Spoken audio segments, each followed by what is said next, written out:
They took a great time of the year, the beginning of summer, and they turned it into Satan's month. Yes, guys, it is Pride Month, once again, literally named after the original sin. And already, on the first day, they have shown what this month is about. It's not about two consenting adults doing weird stuff behind closed doors in privacy. It's about the children.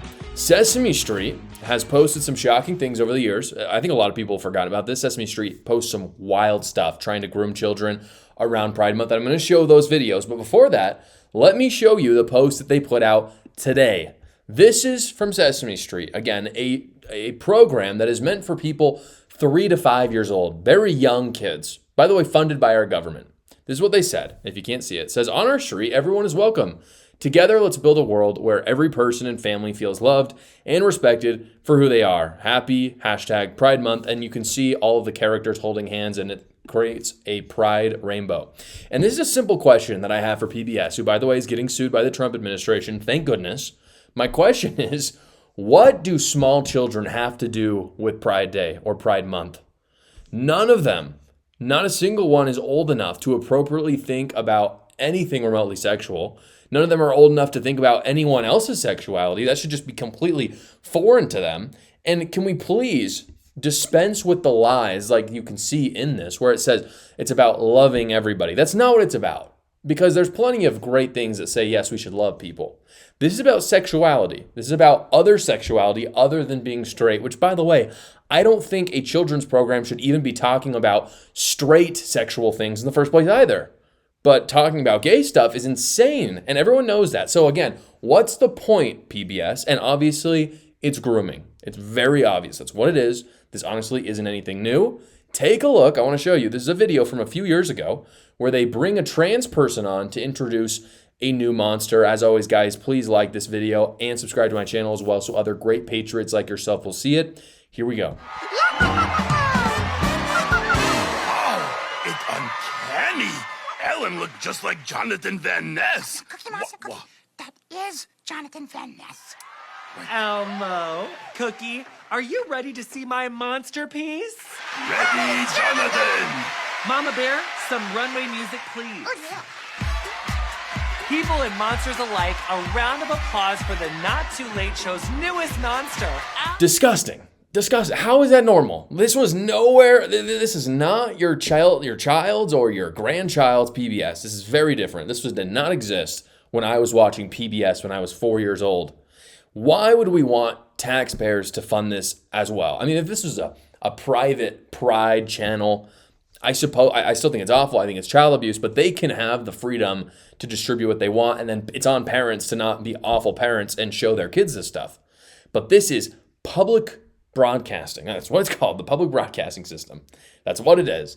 And so it's being funded by us. It's why Trump is defunding them in the first place, because of this crazy stuff. And I think he's going to win all the lawsuits against him that they're trying to file. And the thing is Sesame Street does this with all kinds of leftist ideas. It's not just the LGBTQ agenda. Look at this video. This is crazy. This is from the BLM COVID era. They were openly pushing kids to make certain health choices and to become racial activists. Take a look. It also sounds and looks like you and your families have been staying healthy. Oh, I have a way. I've been staying healthy, Dr. Sanjay. Look. Oh, does Rosita have a boo-boo? Oh, no, Amita, this is from my COVID vaccine. My mommy and my papi took me to get it this morning. See, my mommy and my papi said that it will help keep me, my friends, my neighbors, my abuela, all healthy. Your parents are absolutely right. You know, COVID vaccines are now available for children 5 years and older. And the more people who get them, the better we're going to be able to help stop the spread of COVID. Daddy, Mama doesn't understand. What's happening? Why are all these people together? Oh, well, they're gathering together to protest. A protest is when people come together to show they are upset and disagree about something. They want to make others aware of the problem. Yeah, I'm bringing this sign to the protest at the community center later. Oh, they look upset. People are upset because racism is a huge problem in our country. On Sesame Street, we all love and respect one another. Across the country, people of color, especially in the black community, are being treated unfairly because of how they look, their culture, race, and who they are. I want us to end racism too. I want us everybody to be treated fairly. That is full propaganda. That is propagandizing children. It's awful. I hope PBS loses all of its funding and hopefully it just descends into oblivion and we don't have to hear about it ever again. So it's not just the LGBTQ stuff, as we saw there, but the LGBTQ stuff is for sure the most damaging to children, no question. If kids become racial activists, do I think that they should be doing that? No. Do I think they should even be thinking about politics? Of course not. But that's on one hand. The other side is literally questioning your gender or thinking about sexual things that kids shouldn't even be thinking about. That is on a whole new level. LGBTQ+, I've said it a million times. It's very fitting. It's well named. Pride Month is also well named. It is the original sin. I actually think it's fantastic. I think it is almost God-inspired in some ways. I think these people thought, we're just going to desecrate this month. And I really think God said, well, if you're going to desecrate it, let's just be honest and call it what it is, pride. Rebellion against God, that is pride. But the LGBTQ+ stuff is also very fitting because that plus at the end ultimately means that all possibilities are on the table. Everything within the sexual realm is good. It's all good. It should be accepted. Again, that's what Pride Month is about, is we take everything and we say it's acceptable. And ultimately what you get from that plus is the P. And it's the P that I can't say on YouTube, obviously, but I think you all know what it is. The P at the end of the day is what controls pride. It really is. Pride Month is about the P, and you can see it. It's incredibly evident when you see all of this content geared towards kids. The parades where they have kids in the parades, the trans story hour, all of it is geared towards kids because of that P, which is accepted always under the umbrella of LGBTQ+. By the way, fun fact, this is interesting. The first voice for Elmo ever was involved in all kinds of inappropriate, not kid-friendly scandals. And the current Elmo actor, the one who replaced him, is gay. So PBS, Elmo, all part of this. The agenda is very, very clear.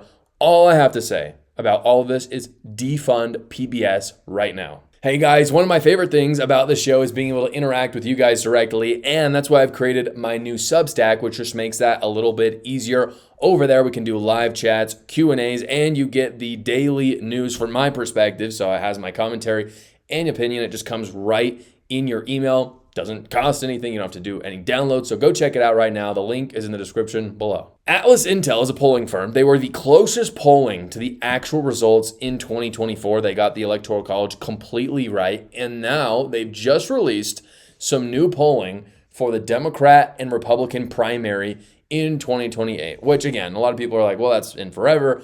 I think it's relevant because at this point, we don't know who's going to succeed Donald Trump, and we don't know who's going to lead the Democrat Party, so it's actually very interesting. And so I want to show you those polls right now, and then I'm going to talk about what a matchup, a head-to-head between these two individuals would look like. So let's start with the Republican Party. I'm going to give my 2 cents, of course, in this as well.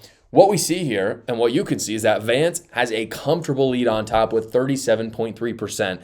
However, you'll notice that's down 22.5% from April.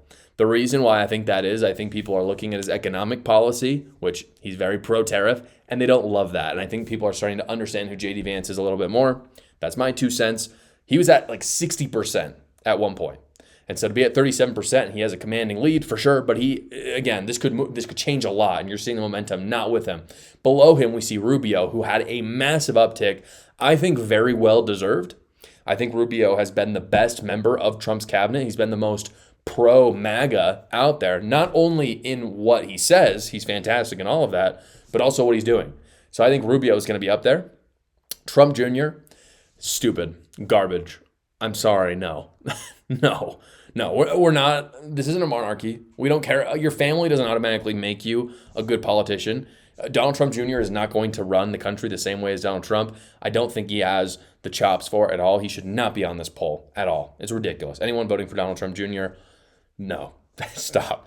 DeSantis, 8%. He's great. Ramaswamy, also great, but I don't think he's going to run in 2028. He's running for governor of Ohio right now for 2026, so I don't even know why they would even allow him to be in this poll. I think he might run in 2032, but 2028, no. And then a lot of people below that, I don't think any of them really have a chance, even though I think, Tim Scott, Youngkin, Kemp, I think those are good people, and Cotton as well for that matter. I think these are good people who would make fine presidents. I just don't think they're going to go above DeSantis and Rubio and Vance. So Vance is on top in that one. If we go to the Democrat side, also a big shift. What you see here is Buttigieg is in the lead, which he's not in the lead in many polls. And he actually is almost as commanding a lead as Vance does. 31.5%.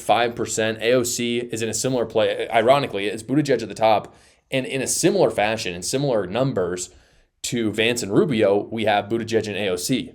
AOC is at 19.4%. So Buttigieg and AOC have gained ground. Most of the lost ground is coming from Kamala Harris, which makes perfect sense. Kamala Harris is not going to be the nominee. There's no chance. It's just simply name recognition. That's why she's still on there. I think she's going to run for California governor, if you ask me. If she runs for president, it won't matter. She's not going to win anyway. Newsom is close behind, and Shapiro and Whitmer. Everyone below that have zero chance. I think Shapiro and Newsom and Whitmer all have a chance.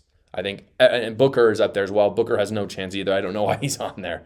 But I really think Buttigieg, AOC, Newsom, Shapiro, Whitmer, all of them have a chance of taking it. I think AOC is ultimately going to do that. However, Buttigieg is the top. So that means we're looking at a J.D. Vance versus Pete Buttigieg matchup according to this poll as it stands. And I guarantee it's going to change, but I'm taking it as it is.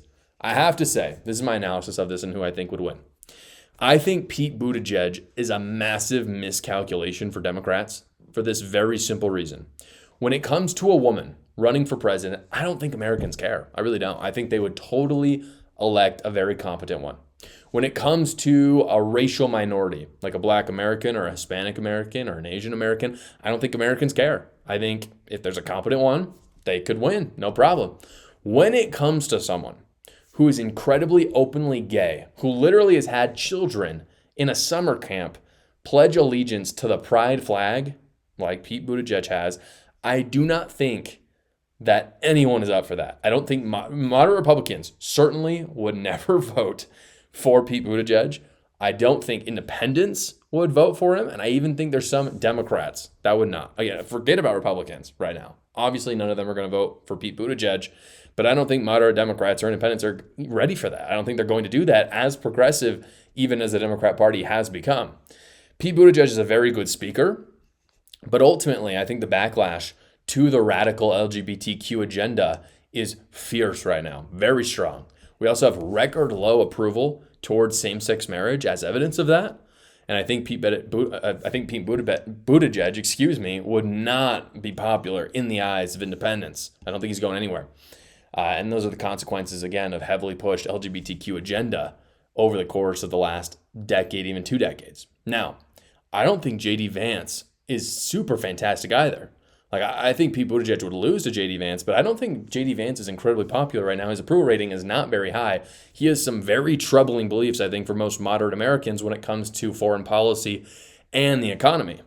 So I'm not saying that this would just be a slam dunk for J.D., but I think Republicans have the edge in this for sure. So I think Republicans would be much better served if Marco Rubio or a DeSantis were running instead of J.D. Vance.